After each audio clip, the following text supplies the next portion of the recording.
Hello, everyone. Welcome to TCAF 2021's Body Image in Comics panel. We're so happy to be here with you today. Before we begin, the Toronto Comics Art Festival would like to honor and acknowledge the original caretakers of this land, the Anishinaabe, Mississaugas of the First Credit, Haudenosaunee, and the Huron-Wendat peoples. We are in a territory that was the subject of the Dish with One Spoon, One Plum Belt Covenant, an agreement between the Anishinaabe, Mississaugas, Haudenosaunee, and allied nations to share and care for the land. We also acknowledge that this area is covered by Treaty 13 with the Mississaugas of the Credit. TCAF makes this acknowledgement as a reminder that we are all treaty people and that we have a responsibility to the land and to each other. This acknowledgement is a touchstone in our process of thinking through what it means to live and work on colonized land, and is an expression of solidarity with our Indigenous siblings. TCAF commits to strengthening its relationships with the Indigenous communities in Toronto and increasing Indigenous voices and perspectives in our programming. TCAF also wishes to acknowledge the many great sponsors that have made these programs possible today, like our partnering sponsors, Seneca College School for Creative Arts and Animation, who is responsible for bringing you today's TCAF programming. Special thanks also to the Beguiling Books and Art, Page and Panel, the TCAF shop, and to our government supporters through the Canada Council for the Arts, the Ontario Arts Council, and the Toronto Arts Council. I am thrilled to be introducing to you the wonderful creators joining us today: Marie-Noëlle Hébert, Kimiko Tobimatsu, Keet, Geniza, and Heloise Chochois. It's not easy to feel comfortable in your own body, but redrawing the body into comics is another challenge entirely. How do you draw a body you're not especially comfortable in or others don't understand? In her book, My Body in Pieces, Marie-Noëlle considers how to navigate a body that doesn't fit society's standards and the psychic pain of living in such a body. Kimiko and Keet's collaborative text, Kimiko Does Cancer, explores how queer and mixed race individuals negotiate changing bodies through illness and what it means to play with gender queerness when facing breast cancer. Finally, in The Body Factory, Heloise looks at the sudden changes traumatic accidents can have on the body and the psyche, and how we come to terms with these sudden changes through fantasy and the imagination. Also joining us today is Violaine Tourny, a French-English interpreter for this panel, working to make our conversation accessible to our panelists in Canada's both official languages. Thank you all so much for joining us today. I just want to tell you a little bit about how the panel will be structured. I'll start by asking the panelists a little bit about their work. Then I will ask each panelist a set of questions about their work. And finally, if there's time, I'll return to ask some more questions to all of our panelists. So let's begin. Why don't you each tell me a little bit and our audience a little bit about your book. We'll start with Marie-Noëlle, and then we'll go to Kimiko and Keet, and finally to Heloise. Okay. Hello. My Body in Pieces is a graphic memoir on my relationship with weight and body image since I was a child. So it talks about self-esteem, body shaming, friendship, and self-acceptance. It took me about 6 years to do this graphic novel, so it's like almost a therapy for me. I did an investigation on the story of my body, and it was like a really long process. And it's almost my souvenir to my, like, from my childhood to my 20s, the beginning of my 20s. So that's it. Hi, I'm Kimiko.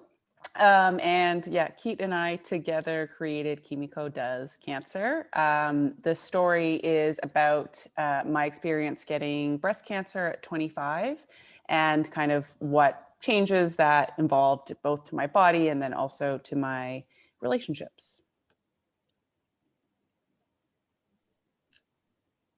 À moi. Oui. Bonjour, je m'appelle Heloise Chochois et je suis l'autrice et la dessinatrice de la bande dessinée La Fabrique des corps, The Body Factory, qui parle de l'histoire des prothèses et de l'amputation au travers du parcours du personnage principal qui a un accident au début de la bande dessinée et qu'on suit tout au long de sa reconstruction physique et psychologique. So my name is Heloise Chochois. I'm the writer and also the illustrator for the Body Factory, which is a story about devices and prosthesis devices, about amputation, and because of someone who had an accident and the psychological and physical reconstruction that follows.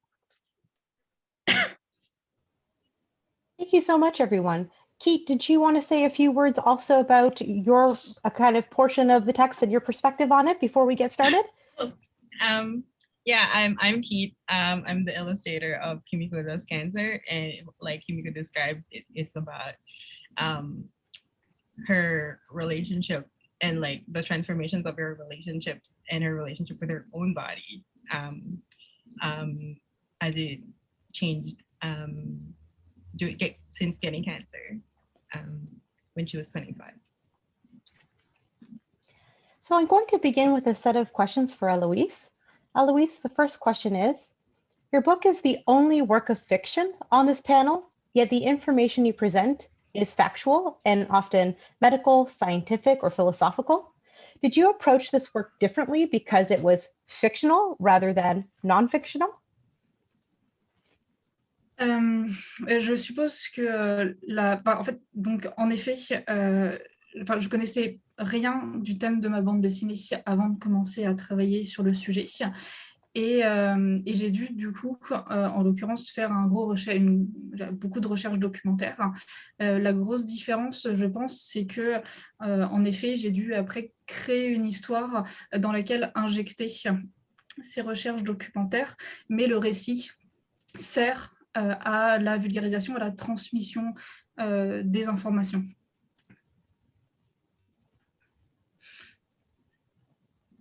So yes, for you to know, I had no idea, no knowledge about the themes prior to me undertaking this work and drawing it. So I had to do lots of research and document myself.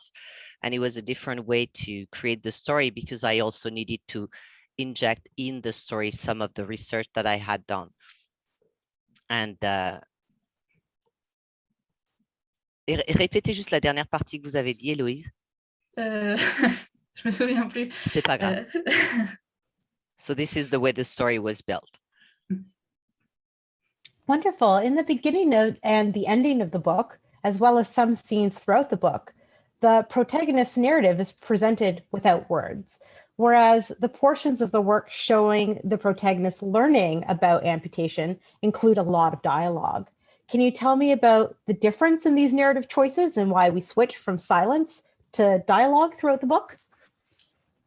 C'est vrai qu'il y a deux récits dans la bande dessinée d'une certaine manière. D'un côté, il y a le parcours scientifique, c'est-à-dire que c'est la partie dans laquelle il y a des dialogues, dans lesquels j'aborde les aspects techniques et les aspects historiques, le contenu scientifique de la bande dessinée. Et donc là, c'était important qu'il y ait du texte et des dialogues pour transmettre les informations. Et dans un deuxième temps, il y a le parcours humain, dans lequel on suit la reconstruction, le parcours du personnage tout au long dans sa vie quotidienne, tout au long de sa reconstruction. Et le personnage est un personnage fictif, dans une histoire fictive, mais qui est tiré d'histoires vraies, d'expériences vraies, de vrais ressentis de personnes qui m'ont été racontées. Et je suis une dessinatrice avant d'être une autrice, et j'étais confortable, j'étais à l'aise pour représenter cette histoire graphiquement, mais par contre, j'avais pas envie de mettre mes mots dans la bouche du personnage. En fait, je craignais que ce soit artificiel, que ce soit faux, et que ça desserve le récit au final.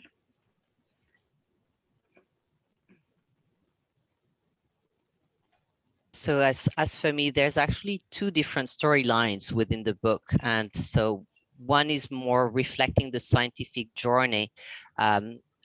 Therefore, the technical and scientific aspects and the historical aspects of the story. Therefore, there was a real need for text and dialogues to illustrate the story.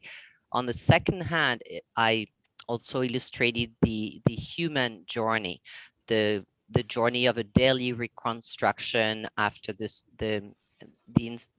disease. And as I had no knowledge, and the story itself and the personage I'm using is totally fictional, though I've inspired myself of real stories from people who had the diseases and recovered. So therefore, the first part, I put lots of text and dialogue.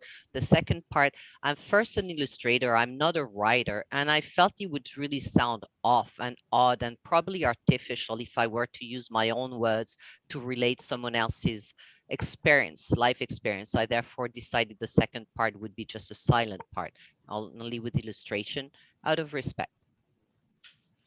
It's also very interesting that your color palette changes in different moments in between chapters. The one sequence, as we've said, is presented in silence, but also in black and white. Chapter 1 is colored in warm hues. Chapter 2 is colored in blues and purples. Chapter 3 in yellow and greens.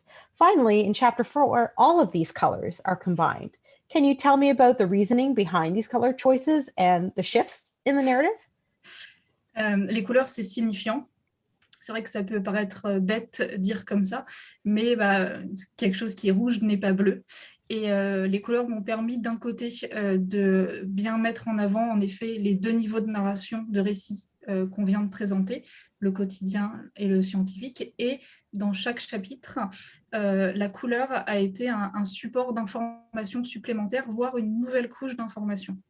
Par exemple, dans le chapitre 1, qui traite de l'accident, de l'histoire de la médecine et de l'amputation en elle-même, le chapitre a une dominante de rouge, donc qui est une couleur qui vient supporter ces messages. Et dans le chapitre 2, qui parle du membre fantôme et qui voit notre personnage tourmenté par ce qui lui arrive, par l'accident, etc., la teinte dominante est un bleu un peu triste, un bleu froid, qui ajoute un niveau d'information et nous permet de représenter visuellement l'état d'esprit dans lequel se trouve le personnage.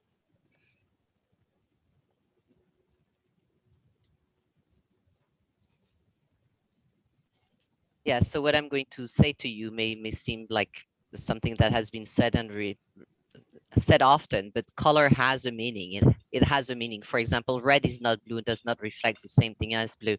And it also reflects the two levels of the stories that I have. One is more of the scientific approach and with the accident and the medical and the amputation and all that. And the second part is the daily experience of the person. So for the first chapter, which is the accident, the medical or the science, I've used the red color, which really actually brings support to the story, because colors can bring or support, or they can even add another layer to the story. So red was used in the first one because of a powerful color.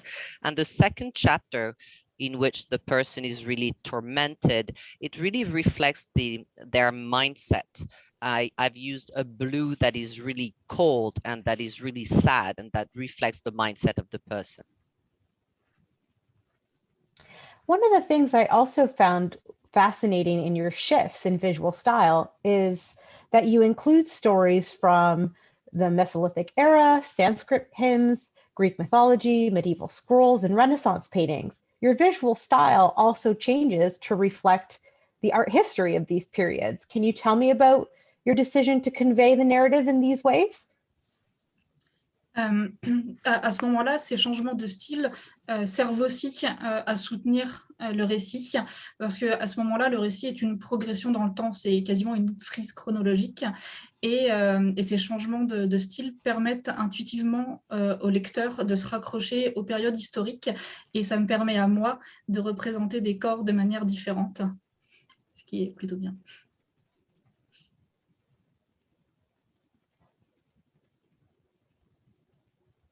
Yes, for me, what I wanted to do, I wanted to do all the different changes of style, which represent the evolution of the story in time, like a timeline. And this timeline was also allowing me to change my style and represent body parts in a different manner, which is interesting. And also the storyline allows the reader to connect with different parts of the history.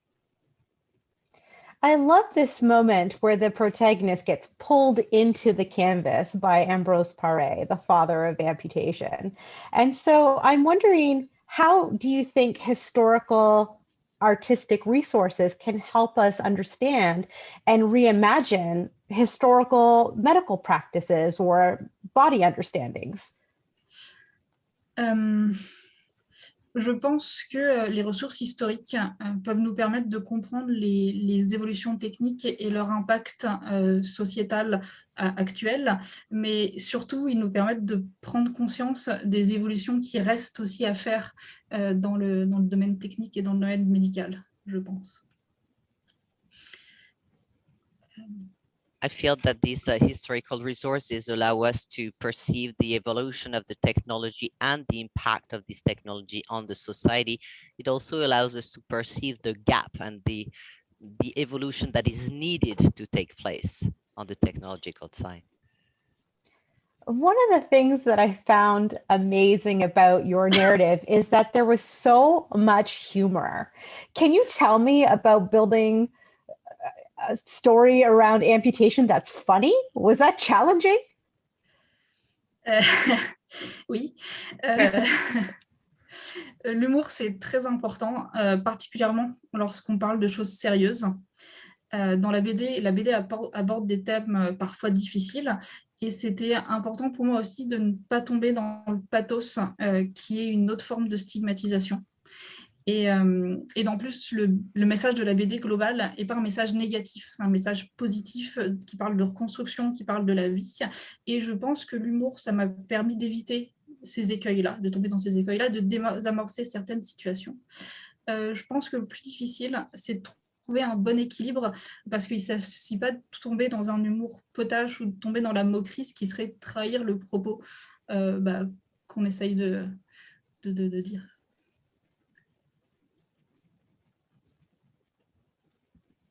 Yes, indeed, it was challenging.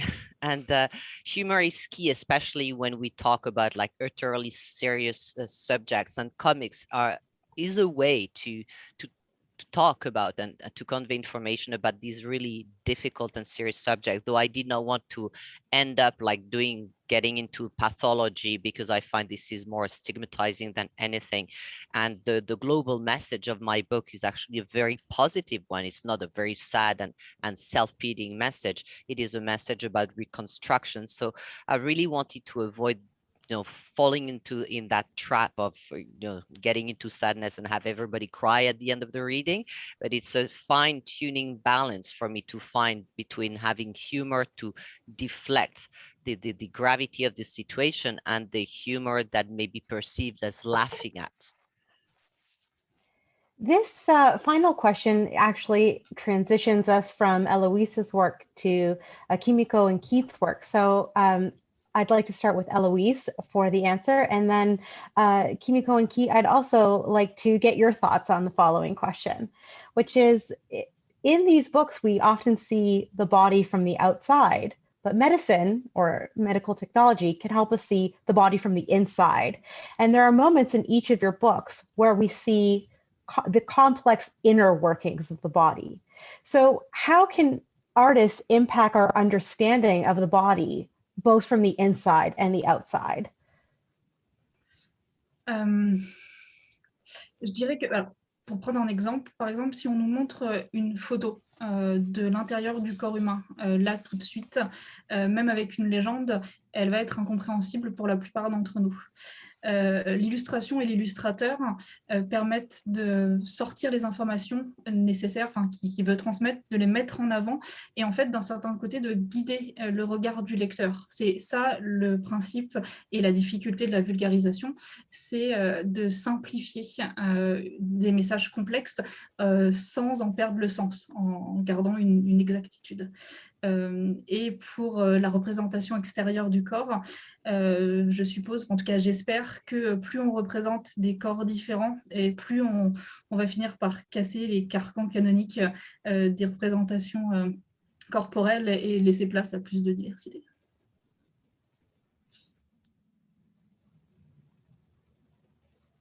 Yes, if I were to be shown or to show you right now the photo of inside the body, most people would never even understand what it reflects and represents. So the illustrator has you know, as I am, it's a way to show the information that may not be understood, even if it's a medical photo with some explanation at the bottom.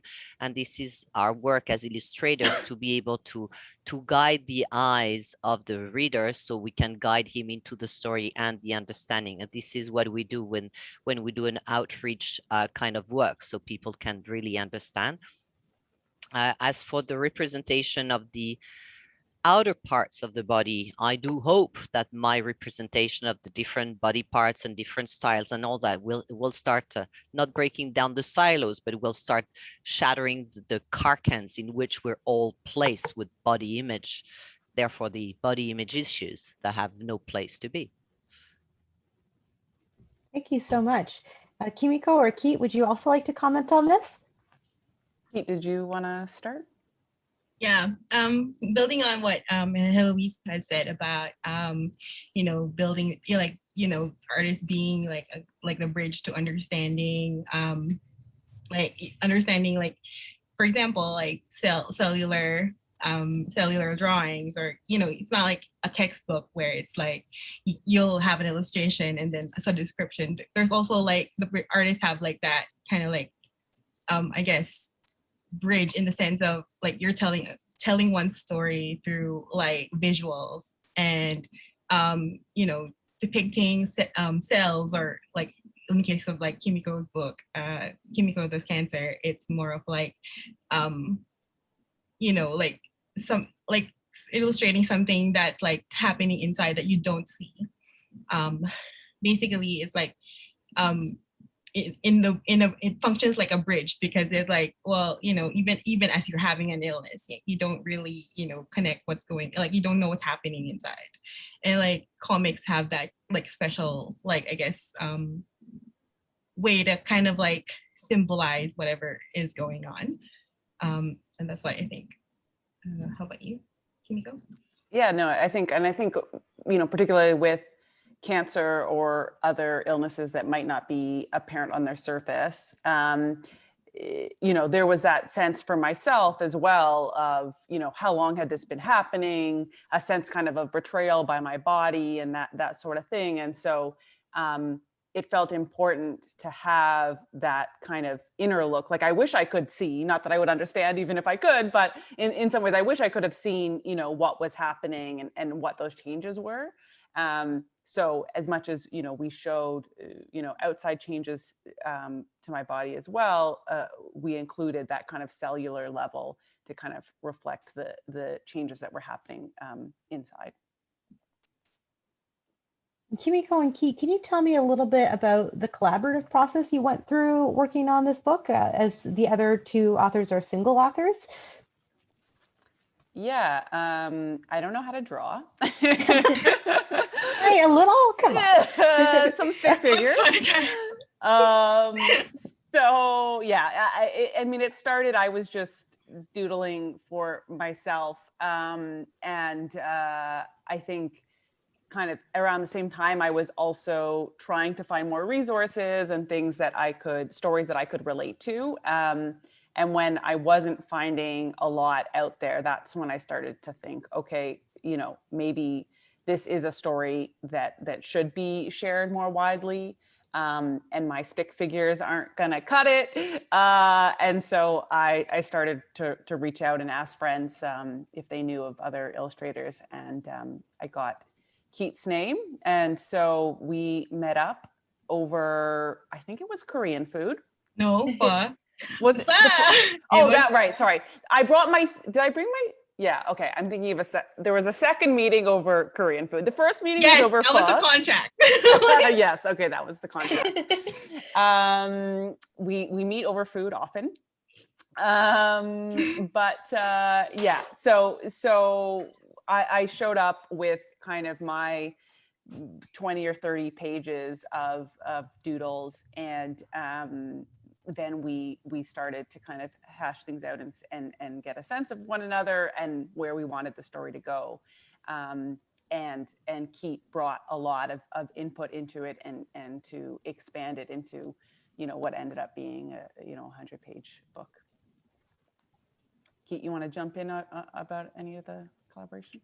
what you said, but like yeah, I think collaborating with Kimiko was fun, like an experience for myself, because like I've been so used to doing my own stuff, and you know, getting to work with someone who is very considerate and like you know, kind of like open to so much to the ideas that I had was great, because like, you know, it's important, like in a collaboration, it's like not just your like opinion that matters, it's everybody's opinion in that collaboration that matters. So it was like yeah, it was such a fun and like very rigorous for me learning experience about how to work with people. And so yeah, and so the book came about, and the rest is history. The best collaborations happen over food, is what I'm hearing. Yeah. And That is the also main takeaway. and also extended edition with extra doodles. Like at some point, I'm just saying. Okay. Keet, did you feel it was a special challenge portraying somebody else's body in their memoir, especially when that body and its image and the person's identity faces so many complex intersections? How did you negotiate the process of representing Kimiko in her book? Ooh, actually, it was a challenge. Like if at first, I actually had a mini crisis about it.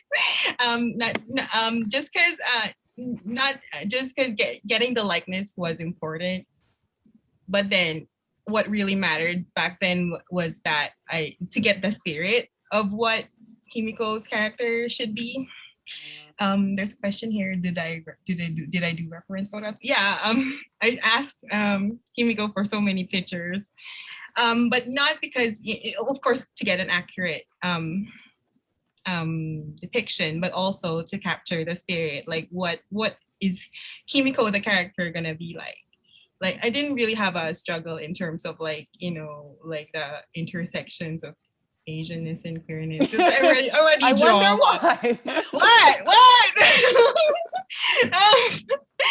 I didn't really struggle with that, the intersections of like, a lot of stuff fell. Anyway, I didn't really struggle with that because in the first place, I've been drawing Asian queer people in my art, but more importantly, the spirit of like the character of Kimiko was that was like the challenge for me.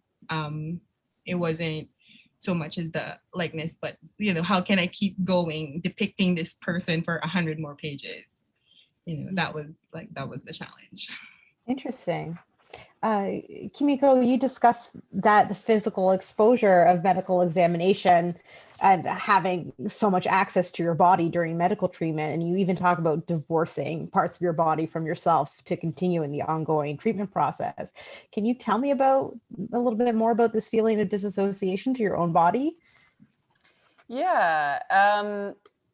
You know, I kind of pre-cancer was one of those people who like, I don't get changed in front of people. Like if I'm in the change room, I'm like going into the stall, like didn't get changed, you know, in front of my like mom or sister.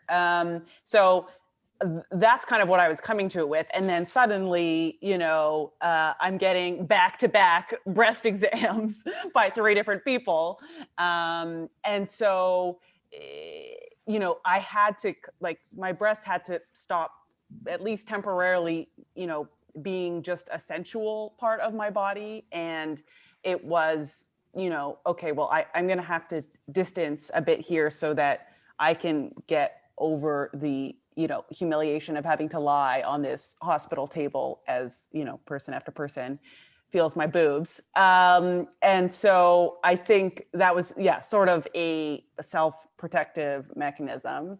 I mean, in some ways, you know, now as time's passed, you know, maybe has led me to be more comfortable. I'm not as shy necessarily anymore. And maybe there's some good things about it, but I think, yeah, it's definitely a very bizarre experience to suddenly have a lot of strangers very intimately connected to your body. Mm-hmm. Keet, I wanted to ask you as a follow-up, was it difficult balancing the illustration of Kimiko's feelings of exposure while also kind of visually exposing her to the reader to draw the comic? How did you balance this challenge? Well, you know, like I think we did have a lot of discussions about like how accurately you know you want to portray the you know her body, but also at the same time it's like, you know, illustration actually kind of distances the experience of that. So even if like we strive for accuracy, it's also, you know, basically it's a drawing of someone's breast scars. So it doesn't, you know, like basically in that way, it's like in the same way with animated movies, like sometimes it's more palatable to watch cartoon sadness over like real people sadness, because it's like you know, it like basically that something is happening to the character and like there's some sort of like detachment towards that. But I remember like we did have a lot of communicate a lot about like how much to reveal, or like, you know, like, you know, even like you know, the vulnerable scenes where like Kimiko was staring at her body, like literally while I was drawing that, it was like there's a sense of detachment towards the figure. So it's like, you know, for me it's like it's hard to like draw someone, like it's hard to like actually, you know, like grasp the idea that this person has a scar, and like basically the emotion on that is that basically it's just transferred to the, you know, the energy of the images. I think that makes sense. That makes sense. Kimiko, did you also kind of viewing your body in comics form when the book was done feel that same kind of detachment, or were able to view yourself in a different way because of the drawn form? You know, it's easier to think of it as strangers reading it than like my boss, you know? There's some people who you're like, okay, even though it's a drawing, like you're still looking at a representation of my breasts. So I think it depends, my ability to have that distance. But it also felt really important, you know, partly just because that is the, you know, reality and that kind of accuracy to the experience, and then how that the emotional impact that came with that exposure, as I was kind of referring to before. So yeah, I think different moments, and depending who's on, you know, who the reader is, I might. Yeah, I could see that. Make a difference. You also address some of the mistrust that queer individuals have towards the healthcare system and the way that queer bodies are even considered when being treated medically. Can you tell me a little bit more about these challenges, and can perhaps yourself and Keet both speak to the role that comics can play in transforming these ideas within healthcare? Yeah, I think, I mean, the mainstream breast cancer world is just so pink and so white and feminine that, you know, I was kind of that immediate discomfort, leaving aside kind of interactions with doctors, just, you know, not a sense of, oh yeah, that's my community. It felt like a very different world than I'm normally interacting in on a day-to-day basis. So, you know, that created a certain discomfort. And then when it came to the level of doctors, also certain assumptions being made, because we're talking about breasts, and that connection for a lot of people is a certain type of femininity. You know, when we're talking about breast reconstruction, if I had to have a mastectomy, the automatic assumption was, and then, you know, don't worry, we're going to get you breast reconstruction. You know, there wasn't a pause, you know, might I not want to have breast reconstruction? It was just kind of a foregone conclusion. So I think there's a lot still for doctors to learn around kind of being more aware and accepting of different relationships that a patient might have to their breasts, and how that might then affect what treatment decisions they want to make. Keet, did you want to comment?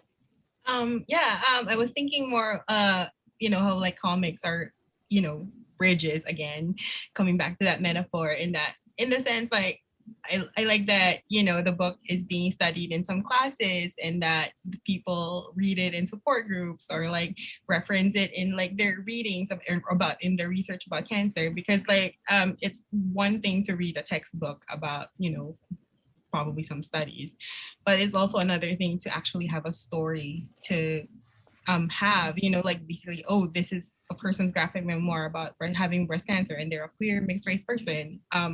That's like stories have that powerful way of like basically in a way kind of like humanizing people even further. So like that's I think that's what's important, like what became important to me, like and like making the comic. That there was like something out there, like it wouldn't be just like the white feminine pink ribbon type of Yeah, this is addressed right in the book, but one of the things that I found almost ironic is many cancer graphic narratives are homogenized. They typically reflect a white middle class experience. And so I wanted to ask you how your work kind of pushes back against even that homogenization within the publishing industry. Queer makeouts. No, I mean, I think, it was kind of important that was the inroad that we made from the start. The reason that, I was interested in actually, formalizing this more and that Keet and I met up was because we wanted to tell a different type of cancer story. And so, that was kind of incorporated all along the way. Like the anecdotes that I wanted to share were about, why that typical narrative doesn't fit for everybody. And, when I was, trying to find other comics and other books about this, it was quite narrow. And of course, that's part of the experience. And it's good to have those stories. There are people who that's going to be squarely their experience, but that's just one piece. And so, making sure that we have, others of us can also feel like we're reflected and can have that sort of, that feeling of being seen. Mm-hmm. Keet, any last thoughts? No, not in particular. No, you're like, great, it was covered. Perfect. I'd like to move on to Marie-Noëlle now.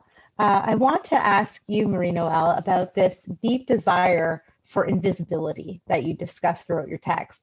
But as an artist, you make yourself very visible in My Body in Pieces. Can you tell me more about the difficulties intertwined with wanting to feel invisible, but also make yourself visible for the reader? Yeah, but as a teenager, I wanted to be invisible, like in gym class, in everywhere. As a fat teenager, like I hated my body that much. But with the drawing, it's really, really different because I was like in the hallway of my high school drawing, and I was hoping someone will see those illustrations because that will make me visible, but not with my body, not with like.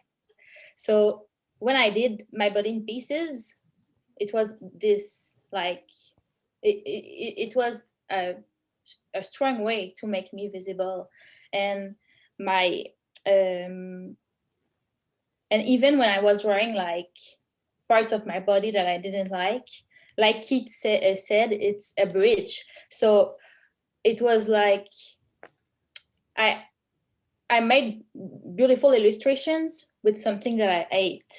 So, but when I was drawing My Body in Pieces, I was not hating my body like I was hating it when I was a teenager. It was like the process I had begun already for self-acceptance and body positivity, but it was challenging. So, yeah. Well, you have these really beautiful fantasy-like images of yourself throughout the book. I'm thinking of kind of yourself underwater, chopped up as a marionette, as a type of roots. So can you tell me more about the power that these types of fantastical images have to communicate an embodied experience or your body image? Yeah, I've used those fantasy-like images to show like I was paralyzed with depression, with lack of self-esteem, and literally some at my darkest moments, I was in my home on my sofa, and I was unable to move. So I was stuck. And with illustration, you can express this inertia with water, with anything. Like it, I did it when I did my body in pieces. Sometimes I did it. Sorry, I didn't need words. That's the fun with illustration. You can do surrealist images, and it will communicate your idea way more intensely. I really love this idea of the inert body, but in movement, which is exactly what comics are doing. And one of the things that you do in your comics is you do these really intense, small images of yourself looking in the mirror at your quote faults. I'm not saying that because you don't have any. But as an artist, this act of drawing hyper-focused parts of your body, did it change your relationship to your body image? Yeah. When I do a lot of references images. So when I'm, in fact, it's all I do. All my drawing are based on photos. So for those big close-up of my face with facial hair, pimples, it's all true. So those are mine. So when I did the photographs, there was a neon light, and so it was a little bit like it had an effect on myself. But with my body in pieces, it helped me to cure this obsession with body like sorry but I was in the process of liking myself, so and accept that I don't have a perfect skin or perfect body. Like it's my body, so it affects me, but I have the tools now to process it and don't go in my thought. And so, and again, I made a beautiful illustration with this, and I communicated my ideas, how I was seeing myself inside. So And one of the ways that you show yourself in your book is you use the comics medium to kind of chop up your body in different ways. So I was wondering about your thought process between using the comics medium to dissect your body, either practically or thematically in your text.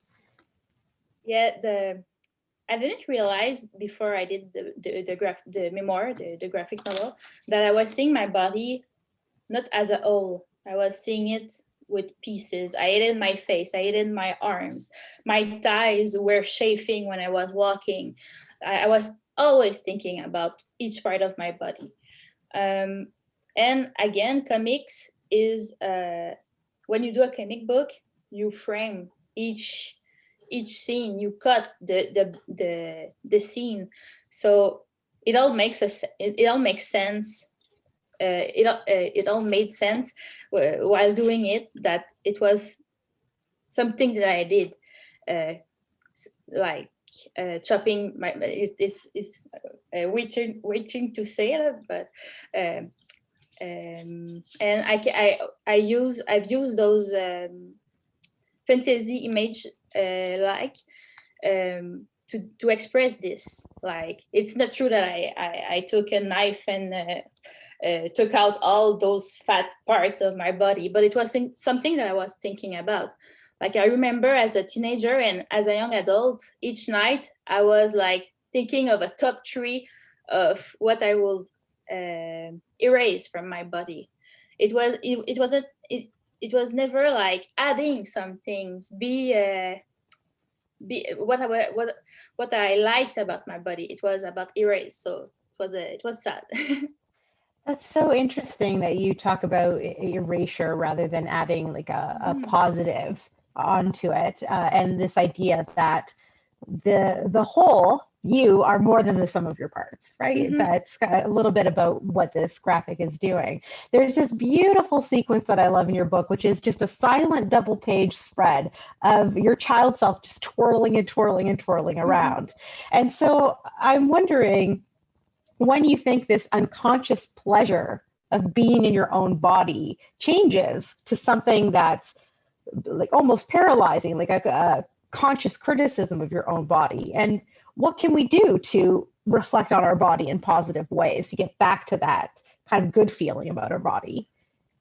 There in my body in pieces, there are like 2 phases of.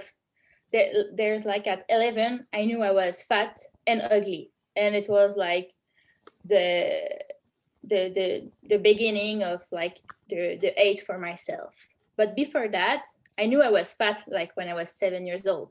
I wasn't like other girls, but I was still a child, so I wasn't like obsessing with it. I was sad, but it was like kind of okay.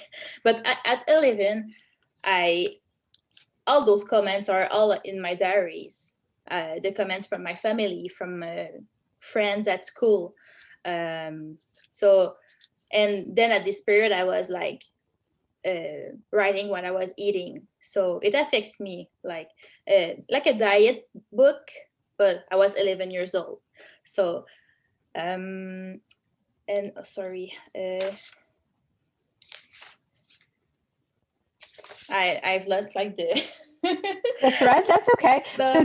So you switched into being very super conscious about your body, but how can we like work to bring that back into a state of like pleasure with your body rather than criticism?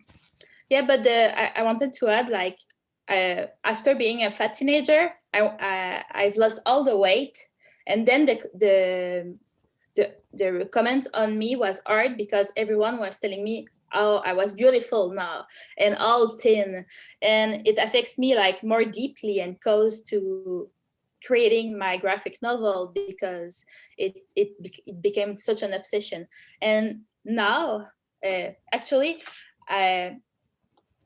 the like doing my body in pieces kind of cured me, like it was a therapy. So I'm not like I'm not loving myself entirely, like it's a process, but I'm kind of changing like my Instagram. I follow a lot of fat babes, which are a person who are like proud of their bodies, and so that's the kind of things I do. I watch like last evening I was watching Shrills. I'm trying to like changing the I don't know, the literature that I'm reading, the movies that I'm seeing, just to have a more body diversity around me. Yeah, that makes sense. A lot of that time we're fed with these kind of cultural ideologies, and we think we're wrong that we don't fit. You talk a little bit about this in the book with the consumption of princess culture. And so I think you've actually talked about this. Some of the things that we could do to disrupt these toxic ideologies is just by putting more different kinds of bodies out there and more representations of different kinds of bodies and people out there. But you also show how different perceptions from other people affect you. One of the things that particularly struck me in the book is this idea of intergenerational body shame that was passed between female family members. But you also show how your friend Matilda's view of yourself helped you see yourself. So can you tell me about balancing these different perceptions, either in your real life or in the book? Yeah, it is so hard, but now I have the tools to see when it's not a compliment. It's like sneaky compliment when someone tells you, "Oh, how beautiful you are," because you are thin, a little bit more thin now. But in the book, the scene that you're talking about, it's a really beautiful moment for me. It's when my friend gave me a video. She was filming myself, but I didn't knew it. I was thinking that she was like working on her camera or something. So I was really not in performing anything. I was like doing doing me. I was just me. And so when I saw the video, and it's the scene in the book. I was thinking I am beautiful, but what made me sad was I've never felt beautiful, and I was sad that it was the first time that I was seeing myself this way. So, and in this video, she didn't make a comment on my body. She showed me.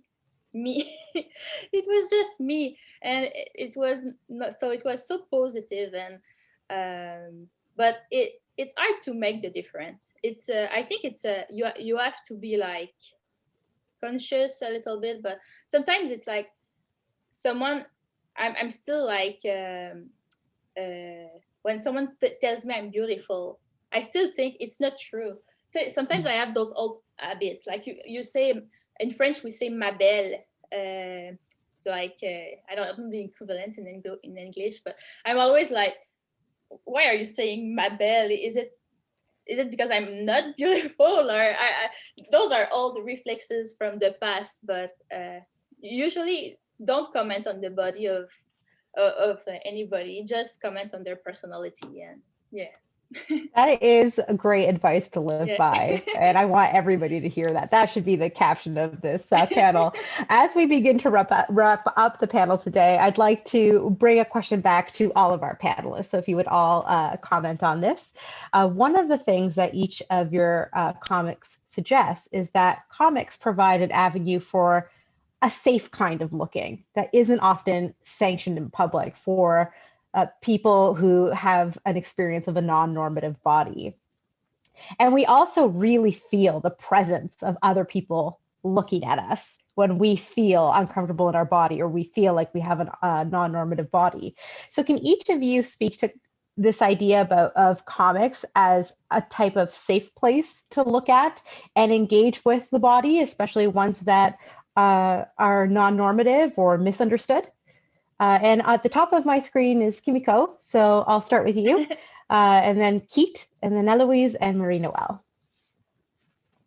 Yeah, it's interesting. I mean, certainly I didn't approach the story thinking about kind of outsiders looking in some ways. Like I was, you know, we dedicated the book to our fellow sick queers, and I think, you know, the first place my mind goes in terms of who's reading it is other queer folks, or just, you know, I don't know, just not necessarily kind of a cis white man. That's not like immediately who I think is reading it, but I think, of course, that people outside of the community, I do want to read it, and I do think that there's a lot for folks to learn, like, you know, doctors and things. And, you know, it's kind of maybe a thread of the question is sort of similar to that idea of, you know, when people say, like, you know, don't necessarily find the first Black person you know to ask about racism, right? You go to the internet. And so similarly, if, you know, you don't understand about queer experience in the medical community, don't necessarily just start peppering personal questions to a queer person you meet at the coffee shop. You know, pick up our book. And so I think there is definitely something there that, you know, this can be part of people's background research into learning about other lived experiences.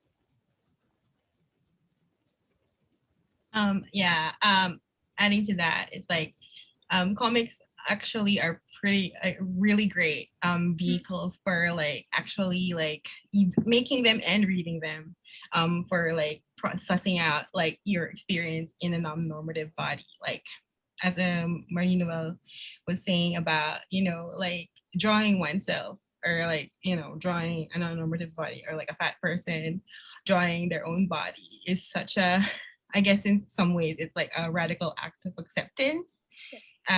Because you know, it's like you have like basically you have you know what you see is like, you know, basically like you're interpreting your own body and therefore like empowering yourself to see yourself like more yourself even more clearly, or even like, you know, more gloriously than you ever saw yourself before. You know, with our book, like I feel like it's important to get like the, you know, the like more clear stories out there generally, but also like the experience of illness. You know, basically it doesn't look the same for everybody, and you know, like our access to health and healthcare is like so variously different in other, like, and I feel like Kimiko Does Cancer is just the start. Like I wish our book would inspire more queer folks to like make their own books about like their own experiences in like the medical system. So like, you know, like everything, you know, everything connects and all that stuff. Yeah. That'd be amazing. Eloise, do you have something to add? Non, je suis tout à fait d'accord avec ce qui a été dit. C'est vrai que, par exemple, quand on a commencé à travailler sur la fabrique des corps, on a trouvé, c'était un sujet qui nous intéressait, et on s'est vite rendu compte, en fait, que ça a été un sujet qui a été difficile à monter parce qu'il y avait assez peu de ressources et on ne s'est pas posé la question au moment où on le faisait, en se disant, mais c'est bizarre quand même de ne pas trouver d'autres livres sur lesquels se référencer, parce qu'en fait, on s'est assez rapidement rendu compte qu'il n'y en avait pas, parce qu'il y avait malgré tout assez peu de représentation justement du corps, enfin de cas du corps amputés, etc. Et voilà, et c'est juste pour aller dans ce sens c'est en effet un espace de liberté qui a encore plein de choses à faire, à s'approprier, et la bande dessinée est un outil tout à fait adéquat et formidable pour pouvoir parler notamment du corps.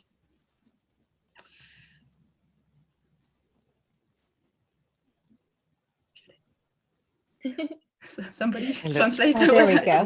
No. I'm here.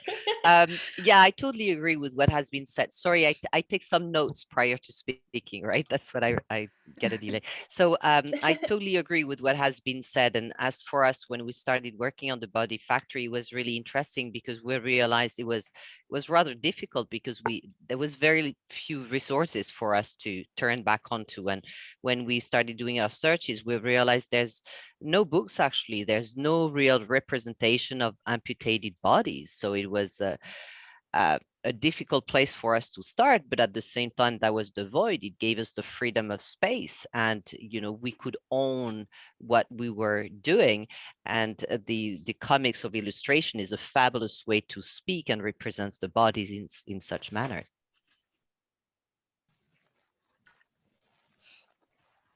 Marie-Noëlle?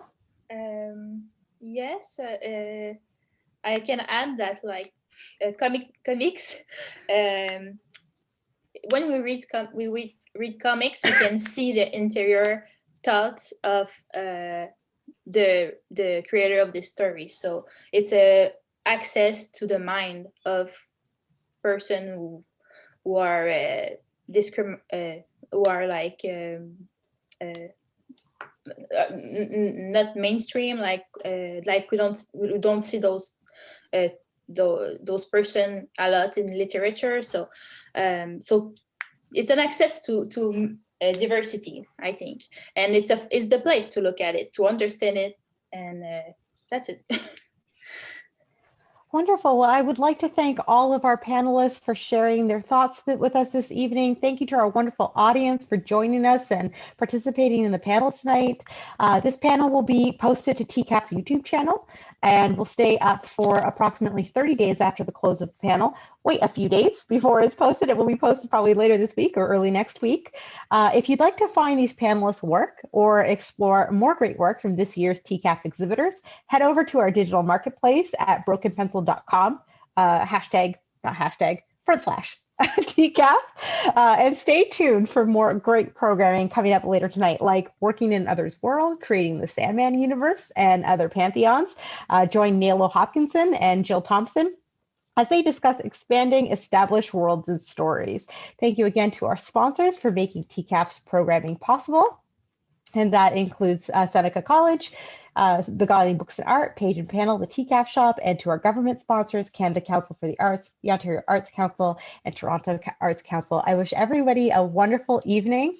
And to, as Marie said, stay positive and think about the personality, not necessarily about the body. Thank you so much, everyone, for joining us. Have a great evening. Bye.